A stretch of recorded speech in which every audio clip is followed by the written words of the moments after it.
Jolly of Gloomberg.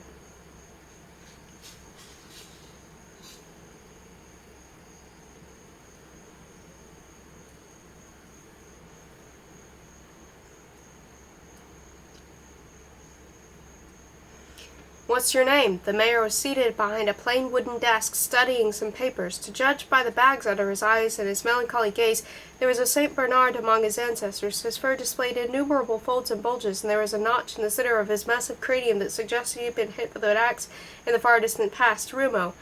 The mayor looked up for the first time, trying to make a fool of me. Are you? Didn't I tell you I have no sense of humor? I asked your name. My name is Rumo. Mayor pushed the papers aside and eyed him sympathetically. Like the card game? Rumo shrugged his shoulders. And your surname? Asked the mayor. Rumo had no idea what a surname was. You'll be assigned one in due course. So your name is Rumo. Poor boy. Never mind. Pleased to meet you. My name is Jolly of Gloomberg.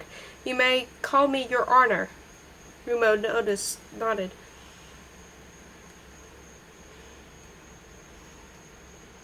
What are you good at? Rumo thought for a moment. Fighting, he said. The mayor gave a mirthless laugh.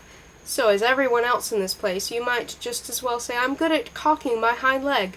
All Wolpertines are. I meant, what are you good at apart from fighting? Rumo pondered this question for quite a while, but nothing occurred to him. Do you have a trade?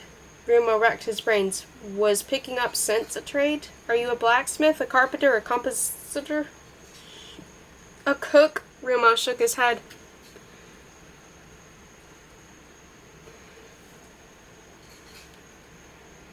What about this? The mayor pointed to his mouth. Are you good at speaking? Another shake of the head. So you can't do anything at all? Rumo had an urge to tell him about his prowess on roaming rock, but that would have sounded conceited. The mayor cleared his throat as though to deliver an official speech. No Wolpertine can do absolutely nothing. I'd go so far as to say that all Wolpertines are capable of doing something exceptionally well, and it's just that they have to discover what that is. Many find out very early on, many very late in life, and many never at all. That's their bad luck, but even they had a talent for something. They never discovered what it was, that's all. Such is my philosophy. Not a particularly sophisticated one, but then I'm not a particularly good philosopher. I'm just a particularly good mayor. Rumo was shuffling impatiently from foot to foot. Wolpertines can do more than fight. It's simply that the word has still to get around. We're working on this. We're going to see it that Wolpertines become sought after as something other than bouncers and bodyguards. Someday we'll be renowned for our intellectual abilities as well. We're excellent chess players. Rumo was becoming uneasy. The interview was lasting longer than he'd hoped. What it was chess. He wanted to fight, not play games.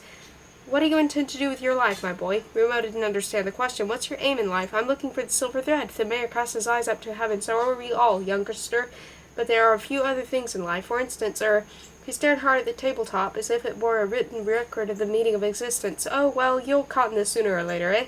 He laughed woodenly. Right, let's get the formalities over. He opened a drawer and took out a sheet of paper. Once you've signed this form, you'll be a citizen of Wolpertine. That will entitle you to free board and lodging. You'll also have the right to attend school and use our library without charge. Your civic duties will be as follows. Rumo switched off, as he always did when someone lectured him on a subject other than fighting. The words congealed into monotonous, meaningless series of syllables. Sign here. Huh? Your name. Sign here. I can't write. I guessed as much. Most new arrivals can't. In that case, you'll have to bleed. What? Anyone who can't write has to bleed. Here. The mayor handed Rumo a big pen. Prick yourself. The thumb bleeds best. Just a minute, thought Rumo. What am I doing here? Hadn't something just been said about duties? He'd only just escaped from captivity. He wanted to explore Zamodia and sample a life of freedom. He wasn't even sure he wanted to stay in Wolpertine. There were a lot of Wolpertines here, granted, but Smike had said there were some in every big city. Besides, he wasn't so dead set on the company of his own kind. It suited his nature better to pursue a loner's existence. He wanted to find out about the silver thread. He didn't wanted to move on. The mayor grunted impatiently. So you need convincing. Rumo wasn't sure. No, he thought, I'd sooner move on. There are 2 reasons for staying here. Fighting for one. Rumo pricked his ears. What about it? Combat techniques. We'll teach you a bit of it at our school. Real fighting, I mean. Not these stupid scuffles every Wolpertine is good at. It would be foolish of us not to promote and cultivate that aptitude. We have the finest instructors in hand-to-hand combat. There are courses in shadow boxing, wrestling, kickboxing, night fighting, axe-wielding, ball and chain, crossbowmanship, archery, far eastern aerial combat, blind knife throwing, fighting with 3 weapons at once, etc., etc. You teach fighting with weapons? Reluctantly, yes, but it's necessary sometimes. On this dangerous continent, it would be naive to suppose that we can get by with our fists alone, especially when we're Wolpertings and every highwayman thinks he has to test his mettle on us. The fencing master at our school is no less person than Ushan de Luca. The mayor's voice took on a dramatic note. Ushan de Luca is the finest exponent of the épée in all of Zamonia, and of the rapier, and of the foil, and of the sabre. He'd beat all comers with a truffle plane, too, if he had to. He's the finest fighter with anything has a blade. Rumo was suddenly galvanized. If I went to this school, would he teach me swordsmanship? Rumo had told him a good deal about that dangerous form of combat. Among other things, you'd also learn reading, writing, arithmetic, chess, the heroic sagas, and a little Zamonian literature. Dental care, too, of course, but fighting has a pride of place at our school. The weekly curriculum includes 30 hours of self-defense alone. Rumo picked up the pen. "One moment," said the mayor. "I still haven't told you the second reason." Rumo pricked up his ears. "The second reason is you'll only find your silver thread there in Wolperting."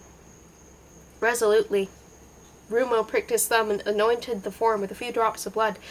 "Those two reasons are enough to convince any Wolperting," the mayor said with a grin. "It would save me a lot of time if you all young shavers could read. I'd write everything down on a slate and hang it above my desk. Then I could dispense with all this palaver." Number 12 Hoth Street. Rumo's lodgings were at number 12 Hoth Street, the little half-timbered house he shared with Urs and 3 other young Wolpertings, Tobby, Axel, and Obert, triplets of collie extraction, who gave him a warm welcome. His own room was small but fully furnished, his first bed, his first chair, his first table, his first fireplace. Rumo looked out of his first window. Wolpertings of both categories, the some and the others, were strolling past below, chatting and laughing together. They stretched out on the bed and wondered if he had made the right decision. Still wondering, he fell asleep surrounded by the reassuring noises and smells of civilized environment that didn't contain a single natural enemy. The last time Rumo had slept as long and as soundly was in his little basket at the farm. Coffee, clothes, rights, and rude duties. The next morning, Urs came to escort Rumo to school. He knocked on his door, laden with a bundle of clothes, some bread, and a pot of coffee. They breakfasted at Rumo's table. "What's this?" asked Rumo as he sipped a hot beverage. "It's coffee." "Coffee," Rumo repeated. He liked the drink. It made you feel alert, not sleepy or full up. "Oh, by the way, before anyone else mentions it, your things reek of blood'um." "I know." "It isn't a very popular smell in this place. Better put on something else before we go to school. I brought you a few things of Axel's. He's about your size." Rumo was only too pleased not to smell of blood'um any more. The garments, trousers, waistcoat, and boots, were of black buckskin and fitted him perfectly, as Urs had predicted. On his way to school, his municipal friend tried to explain as briefly as possible how life in Wolperting was organized. The community functioned thanks to a complex system of rights and duties in which money and laws played a little part. The only law was, those who failed to fulfill their duties forfeit their rights and must leave the city. The system was supervised by the mayor and a few dozen city councilors.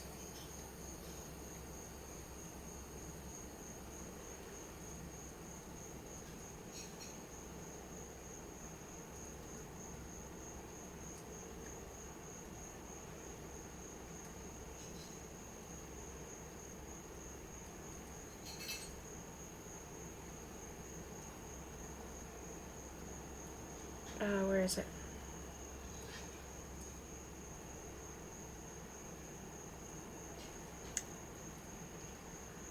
All of them respectable old Wolpertings, to whom derelictions of duty could be reported, and who acted accordingly. Civic duties included school attendance, sweeping the streets, shoveling snow in winter, weeding the municipal vegetable gardens, working on the communal farms, chopping firewood for the sick and feeble, kneading dough for the municipal bakeries, and medical duty at the hospital. The city's inhabitants were assigned to these tasks in accordance with an annual rota worked out by the mayor's office.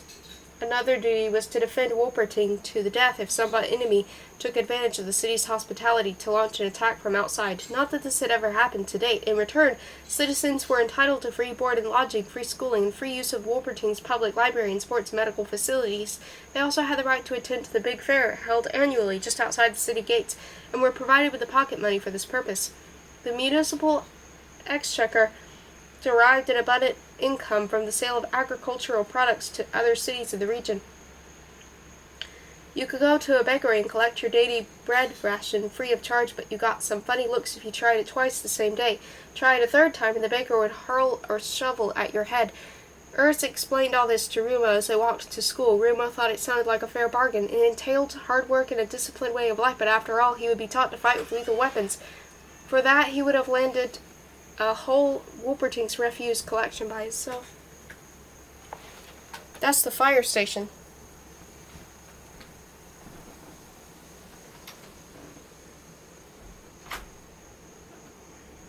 Urs was pointing out various places of interest as they passed them. That's the municipal butcher's. The finest black puddings in Zamonia, my friend. That's the theater. The theater, yes, culture and all that. Know what I mean? No, said Rumo. And that's a public convenience. Rumo stared at it uncomprehendingly. You have a quiet pee in there. Into a bucket. It stops everyone peeing in the street. Why shouldn't there? Hey, a good thing you asked. It's prohibited here. This is a civilized city, not the jungle, understand? We Wolpertings are as fond of peeing as our ancestors, but we pee into buckets that get emptied. Think what it would be like if everyone relieved themselves in the street. Think of a mess. Better get that straight if you want to remain citizen of this place.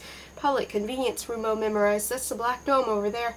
They were crossing a square with an impressive building in the middle. The biggest Rumo had ever seen. It was a vast hemisphere that looked as if it had been carved out of a single chunk of black rock. What's inside? No idea. Nobody knows.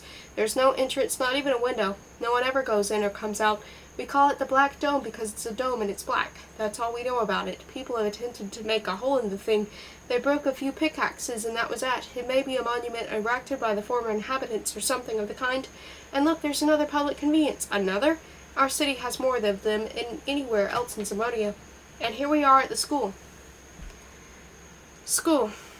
The school was the biggest building in Wolperting, bigger than even the Black Dome, and situated at its highest point. Its granite walls and towers were reminiscent of a fortress, an impression accentuated by the fact that it was built on a rock.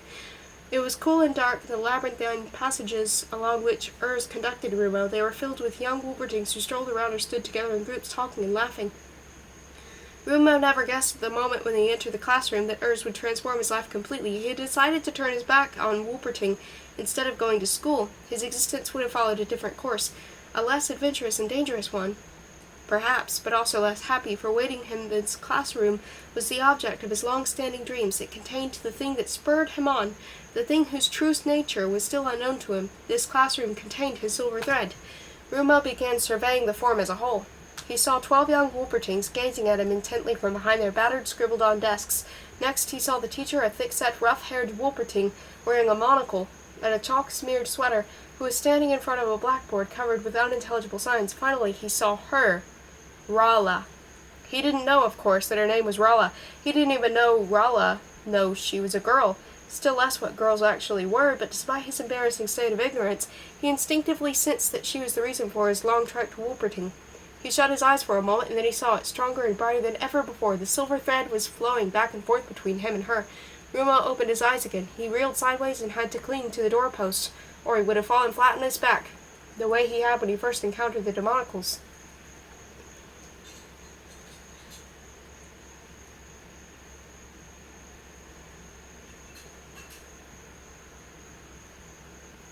The other pupils tittered.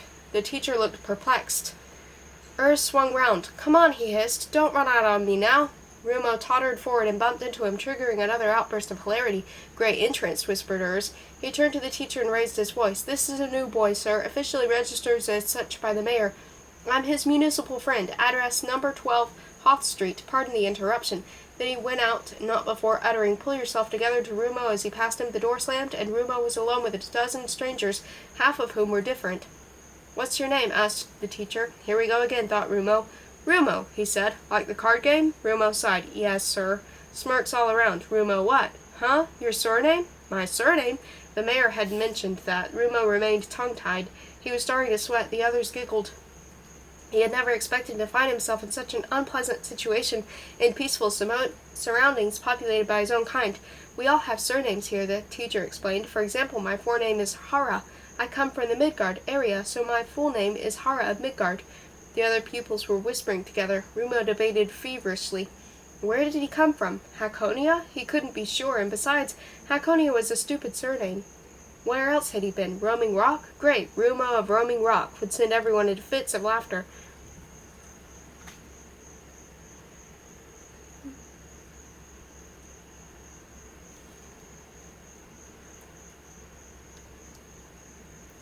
Impatient murmurs were coming from the back of the class. Where did he come from? Hurry up, someone called. He had a flash of inspiration. If there was one thing he could be sure about his origins, it was that. My full name, he said, is Rumo of Zamonia. The startled silence that descended on the classroom was broken by a young Wolperting with terrier-like features. Why not Emperor of Florence while you're at it? He demanded, or ruler of the universe.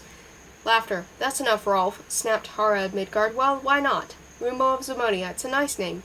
Rolf gave Rumo an impudent grin. The laughter subsided. You can sit at the back, Rumo. Follow the lesson as best you can. We're just doing the heroic Sagikas. I'll explain everything later. The teacher indicated a vacant place at the back of the class. Still feeling bemused, Rumo sat down. The others turned to eye him, curiously whispering together. How was it possible for him to feel so helpless and uneasy in surroundings devoid of any natural enemies or dangers? It would have all been far simpler outside the city gates, more hazardous but simpler. Inside it was safe but complicated. The rules, the duties, the questions, the surnames, the other Wolpertings. He itched to dash out into the wilderness, howling and beat up a few bloodums. Rumo tried to concentrate on the lesson. Hara of Midgard was striding up and down the front of the class, holding forth in a gruff but soothing voice. Now and then he took a piece of chalk and scrawled some indecipherable marks on the blackboard. As far as Rumo could gather, the lesson was about heroes. The heroic sagas. The first proven hero in Zamodian history, Hara of Midgard recounted, was an anonymous thumb-sized Zamodian whose heroic deed consisted in climbing aboard a leaf during a hurricane and crashing into the side of a volcano. The volcano had preserved the shattered remains of Zamodian in a stream of lava, so the paleontologists who subsequently discovered their imprint were able to describe him in considerable detail. The Zamodian had fulfilled the minimum requirement demanded of a hero in those primeval days, a futile display of suicidal daring. In more civilized times, a more specific objective was required to transform a mundane action into a heroic act. A quest for some mysterious object rendered mysterious by its sheer mysteriousness, for example, was enough to justify any leafly foolish adventure. The warrior knights who had been torn to pieces by werewolves or crushed to death by rock balls were seeking the accursed tower, these 3 square balls. All were heroes. Even their names were on record. Luni Botkin, Binko Morella, Thelonious Zilch, and Noth Friggenbart. In their day, dying for some indeterminate reason was one of their fundamental characteristics of heroism. At about the same time, Hara of Midgard stressed that this theory was scientifically uncorroborated. There was said to have been an island off the coast of Zamonia since submerged on which heroes were systematically bred. Legend had it that death was prohibited on this island, the name of which was Hypnos. There were no burials or coffins, no graves or graveyards, no wreaths or urns, no tears or lamentations. Even the word death did not officially exist. People did die, of course, whether in accidents or heart attacks, in which case the authorities were left with a corpse on their hands. However, the body would be promptly removed by the so-called dark men of Hypnos, who ferried it far out to the sea and weighted it down with heavy stones. If someone fell seriously ill, the doctors would bend over him with grave expressions, smother him with a pillow, and have him carted away by the dark men. Those who inquired after the patient were informed that he was convalescing abroad and would not be back for some time. If they persisted in asking after him, the dark men came and disposed of them on the high seas. The point was that none of the heroes reared on the island was permitted to know that the death existed. Only a hero ignorant of death could be completely fearless. The selected candidates were transported to the island in infancy, suckled and cherished by wet nurses, educated by sage tutors, and trained in every form of combat. Everything conceivable was done to ensure that they led a life of happiness and fulfillment until they were sent into the battle. They sang as they took the field, not because they were courageous, but because they had no notion of what fear was. They weren't exceptionally skillful warriors. For that very reason they were reckless. They declined to wear armor, and they considered it unmanly to take cover. Attack was deemed acceptable, defense cowardly. As a result, they died in droves. The next generation of heroes pursued different ideals. In early medieval Zamonia, a particularly cautious form of heroism was cultivated. Its practitioners attached great importance to meticulous planning and elaborate security measures. They took account of weather conditions, their own current form, and astrological predictions, and they would sooner defer some heroic deed than plunge recklessly into the fray. One contemporary example was the Peregrine of the Procrastinator, who repeatedly postponed a duel with his archenemy, the cruel Baron of Bayesville, until the latter developed a peptic ulcer that rendered him chronically unfit for combat. Another was Simeon the Circumspect, who did not perform any heroic deeds at all. Instead, he wrote a number of successful but appallingly tedious books on how to perform them, or rather on the elaborate and protracted preparations they necessitated. The heroes of the next period, Hara of Midgard went on, had ceased to be brainless midgets, romantic nincompoops, or dithering vacillator genuine heroes or heroines who fought for just causes, exalted aims, or the love of their nearest and dearest. They included Violetta Valentina, who freed her fiancé from the dungeons of Mad Prince Ognagog, Heron the Hooligan, who single-handedly put down the Midgardian turnip head's rebellion with a golden axe, and Damon of Dulsgard, who threw himself into the jaws of the sewer dragon after swallowing enough sewer dragon venom to kill a whole army of beasts. They were historically proven heroes of flesh and blood, not dubious legends or products of mythological conjecture.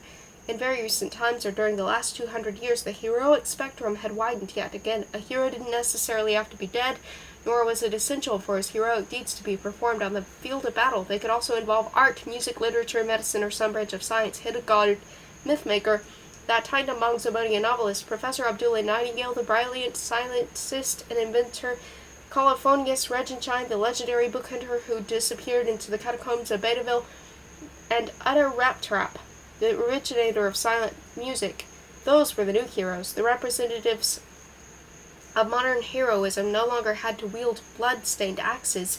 A pen dipped in ink or a conductor's baton would also suffice in the case of doubt. With this bold assertion, Hara of Midgard brought the lesson to a close. Rumo's own idea of heroism, shaped by Volzaton Smite's anecdotes, was altogether different. He couldn't, with the best will in the world, conceive of a hero who wielded a violin bow instead of a sword. Not that he noticed it. Rumo's feeling of helplessness and strangeness had subsided. By the time the lesson ended, in fact, he had even grown used to sitting on a chair. A bell rang. He gave a start as if roused from some vivid dream. So that was what lessons were like. They enabled you to dream with your eyes open.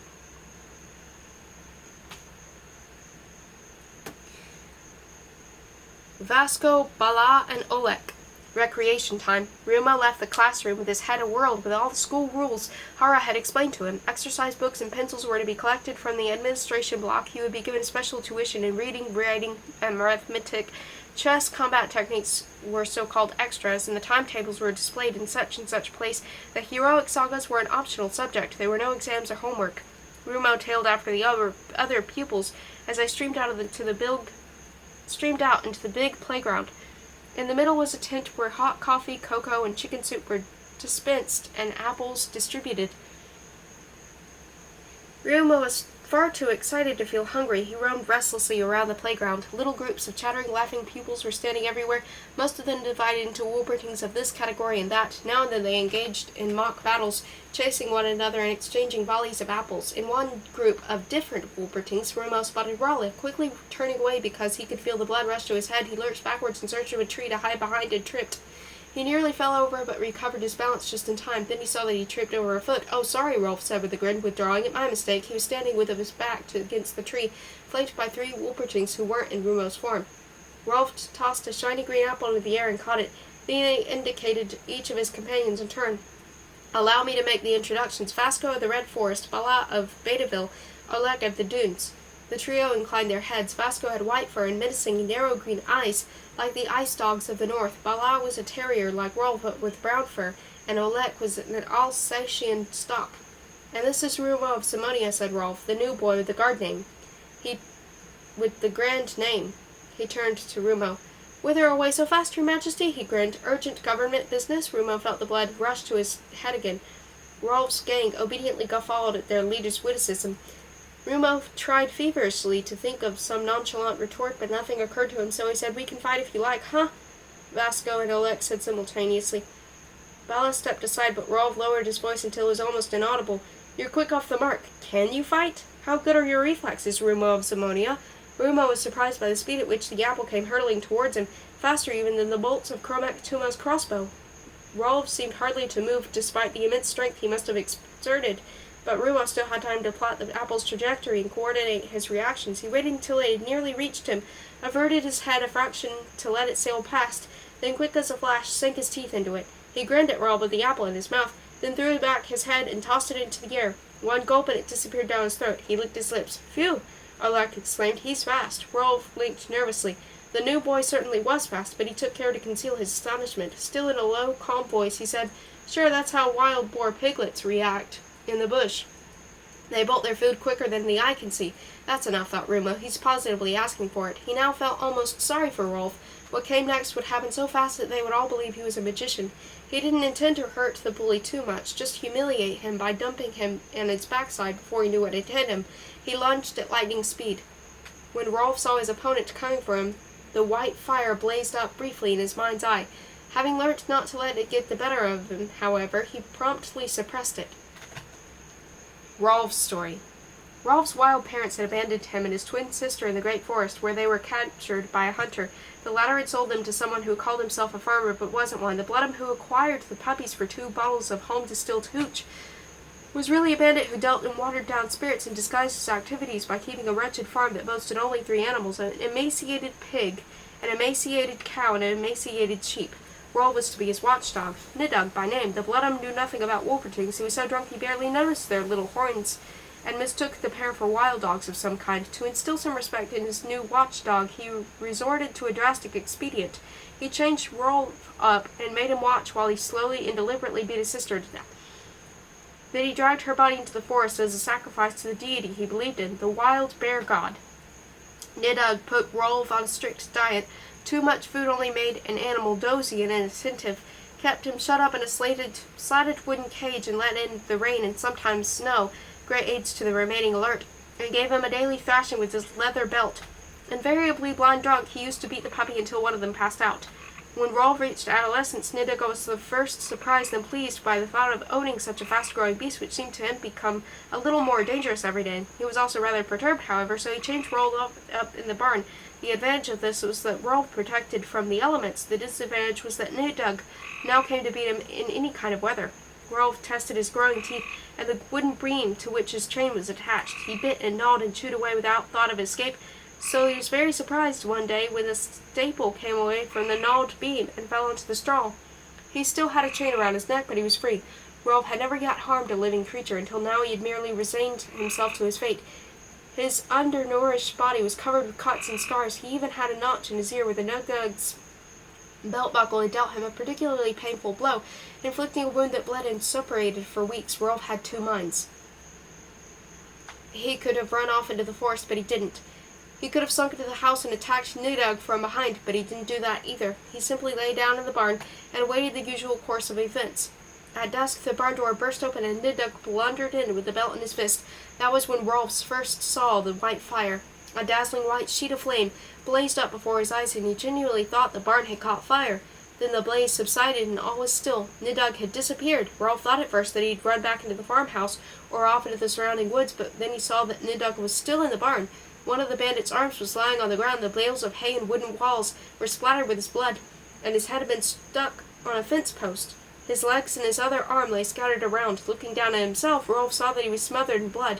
He and Nidug had passed through the white fire together. Rolf had often seen the white fire since then, and always he was feeling seriously threatened. It was only in Wolperting that he'd learned to control the dangerous forces it unleashed, as for instance, when Rumo charged at him. Ushan de Luca. Rumo sprang at Rolf like lightning, but the operation was carefully planned. He knew precisely what would happen. Rolf's movements would appear to slow down.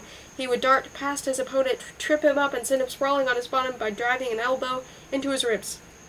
Rolf and his pals would be transfixed, shocked by the speed of his attack, but something else happened, something Rumo found almost as disconcerting as what had happened when he entered the classroom. Rolf's movements didn't become slower, they speeded up. Yes, Rolf moved just as swiftly as he did. He stepped aside and Rumo blundered.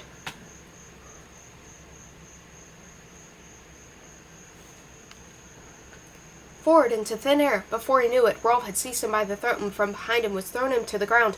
Rumo had never yet encountered a living creature as quick as himself. The Demonicals had been stronger than him. The Bloodhams were armed. The Stranglesnakes more agile. His main asset was speed. Rumo now learned to his cost that this was every Wolperting's main asset. What had been sensational outside the gates of the city was taken for granted in the schoolyard. The result was that Rolf didn't end up in his bottom, and the 2 of them went rolling across the ground. What looked like a confused tangle of growling, snarling Wolpertings was really a precise sequence of combat tactics. Rolf countered Rumo's every kick and hold with one of his own, and every attack Rolf launched met with an appropriate response. Although they instinctively refrained from using their teeth, there were clearly more at stake than the ordinary playground scrap. A knot of spectators gathered around the antagonists. They had seldom seen such a serious fight so doggedly contested by both parties. Suddenly Rumo felt his neck seized by a powerful paw that didn't belong to Rolf. Abruptly hauled to his feet, he saw his opponent as grimy and breathless as himself, standing there likewise gripped by the neck. Then he looked up into the saddest, Wolpertingian face he'd ever seen. The paws and face belonged to Ushan DeLuca, the school's legendary fencing master, who was on duty that day. He released the pair and stood looking down at them. "What is this all uncivilized conduct?" he demanded quietly. "You're behaving like mongrels, the two of you." The thing that first struck out about Ushan DeLuca was his curiously melancholy cast of feature. His entire face seemed abnormally subject to the force of gravity, which exerted a downward pull on the corners of his mouth, the furrows of his brow, the bags under his eyes. He spoke in a low, deliberate voice. "And who might you be?" Rumo of Zamonia." "A new boy, eh? Rumo of Zamonia? Sounds like a professional name of a megalomaniac card sharp." Rolf laughed. "You ought to know better, Rolf. You've been here long enough to know that I don't tolerate fighting outside class." "He started it," said Rolf. "I'm sure you found a way to make him do so." DeLuca pointed to the school building. "Clean yourselves up before and keep out of each other's way in the future. If I catch you fighting again, you'll clean the school toilets for a week." Rolf and Rumo slouched off in different directions, doubly humiliated by their failure to win at the teacher's dressing down. The other pupils stared at Rumo as he pattered the dust off his fur and slunk inside.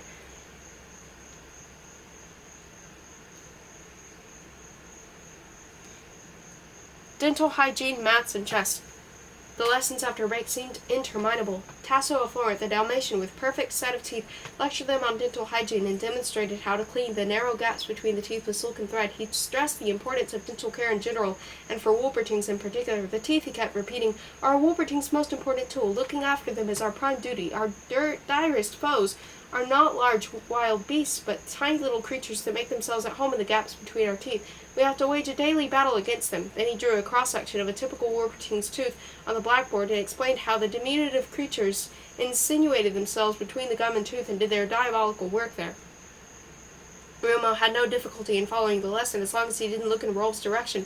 That wasn't so easy. Recent events had left him too worked up, but his agitation gave way to his mounting boredom as the hours went by. Next, Tasso of Florence took the class for mathematics, a subject to which Rumo developed an instant aversion. He was not asked to take an active part in the lesson because the others were at a more advanced stage, so he was to put learning elementary maths with a group of beginners, but had to sit there quietly while the teacher reeled off a soporific series of figures. Tasso also wrote some incomprehensible equations on the blackboard.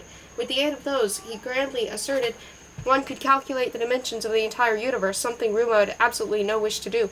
He would not have believed it possible. The next double period was even more of an ordeal. Hara of Midgard had taught them chess. The apparent object of his board game, played with the wooden pieces, was to bore your opponent to death. Rumo's classmates spent the whole time sitting mutely over the checkered boards he'd seen so often. Someone very occasionally move a piece across the board, then relapse into brooding silence. Meanwhile, the teacher unashamedly dozed. The only form of diversion occurred when someone said check or checkmate. Rumo wasn't made to play, so he had plenty of time to reflect that there seemed to be some subjects he approved of, heroic sagas, dental hygiene, some that left him cold, chess, and some he didn't like at all, mathematics. His first day at school hadn't featured a single subject that aroused his enthusiasm. Wolperting guesses. Rumo emerged from the school that afternoon to find Urs waiting outside with a paper bag full of pastries. "Well," he asked with his mouth full, "how did it go?" He proffered the bag. Rumo shook his head. "No thanks. Fine, I had my first fight." "Well done. Who with?" Someone called Rolf. "Rolf, of all people? Congratulations, you picked the best fighter in Wolperting. Was it bad?" "It was a draw." "A draw? Against Rolf?" Urs whistled admiringly. "I was hoping to do better." They walked on in silence for a while, Urs cramming one pastry after another into his mouth. "And in other respects, how was school?" Rumo pulled a face. "Well, nearly everyone feels like that. Only idiots take to school the first day, but you get used to it. I certainly won't. What gets me most of all is the other Wolpertings." "The other Wolpertings? What do you mean?" Unobtrusively, with the tip of his nose, Rumo indicated the opposite side of the street, where Raleigh was standing in the midst of a group of giggling classmates.